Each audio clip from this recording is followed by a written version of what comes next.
So tell me, what is it EBRD is doing for the Ukraine? Well, thank you, Piers. Well, as you can imagine, we've been keeping a very close eye on the situation in Ukraine. We have a resident office there, which is obviously temporarily suspended. And whilst those operations, where they can, are continuing, our real focus at the moment is on neighbouring those countries neighbouring Ukraine, which are seeing a really significant increase in people moving there and a demand for those services.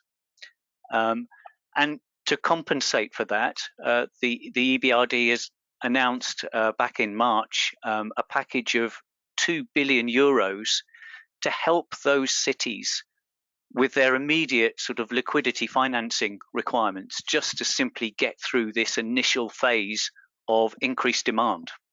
And just help me, the scale of refugees that you're seeing, it's in the millions rather than the hundreds of thousands, obviously.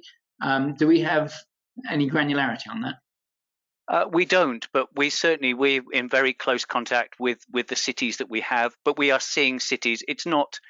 We're speaking, for example, in Warsaw, and in Poland, where they've seen, virtually overnight an increase in population by 20%. A significant impact on the particularly on water, wastewater services, but also energy and heat. Yeah, and of course, EBRD is spread across, is looking to support across a whole range of infrastructure projects, but it's the water and wastewater ones that I particularly want to focus on here. How are the utilities in Poland coping with this sudden influx of clients, customers?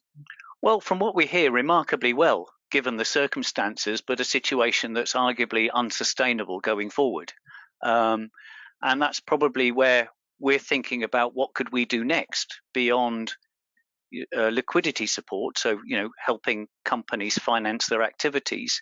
What might we need to put in place as a multilateral development bank, both on the hard and soft infrastructure side, to support those communities. And can you give me a bit of detail around those? What might that look like? Well, we're fairly open-minded. But from a very practical perspective, you could imagine, for example, emergency tanker fill points.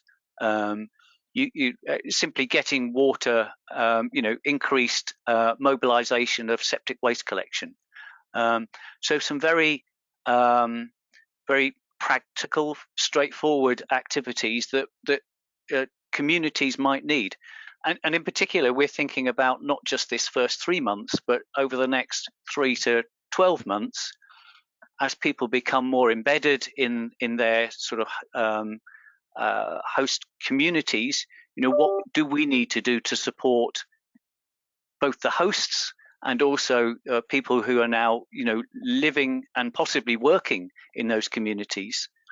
So we've actually prepared, and we're actually developing a product which is called, which is a rapid assessment and appraisal, which is aimed at sitting down with those cities, identifying the priorities that they might have in not just the water, wastewater, but in all the hard and soft infrastructure spaces and social services, and actually tease out, working with all stakeholders, what is it we could sensibly do in those spaces. And we have interest perhaps in 2 Polish cities to start with, but we foresee that this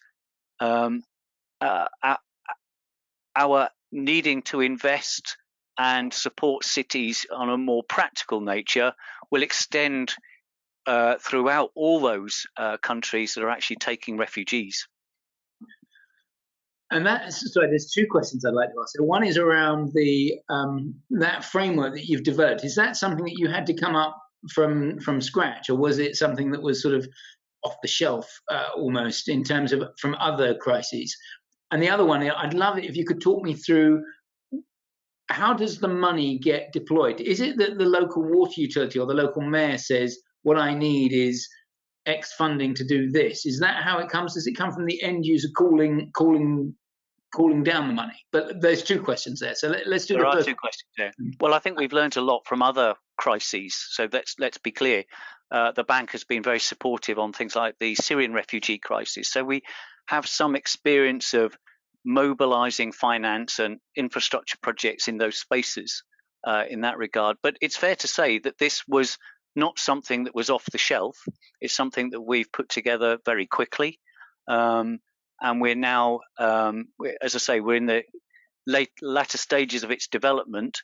We've tested the appetite of this type of approach with some cities, and they see a real need for this. So certainly we see we see a real valuable role that we can play in supporting these cities. Yeah, and building on past experience. Now, talk me through. So, how does the cooling down of the money happen? It's, I mean, the way we work is often it's demand led. So cities come to us and ask us for support. But we're trying to change that narrative a little bit with this assessment. So they will still seek our input, but we will identify what are the priority activities in all municipal spaces, including water and wastewater, in that regard, and then see how we and other actors in this space can then take what we've identified as priority investments, as I say, be it hard investments or soft investments, infrastructure investments, and then mobilize that from there. Yeah. Is there anything that you need from the wider water community, bearing in mind that this broadcast goes out to quite a lot of people around the world in the water sector? It's great to know that you're stepping up and filling this void. Is there anything that we can do to reciprocate or support in any way? I think there is. I think we're very keen to understand how we can do things differently. We're conscious that we want to make sure that where we invest, we do that consciously. We'd like that may actually even accelerate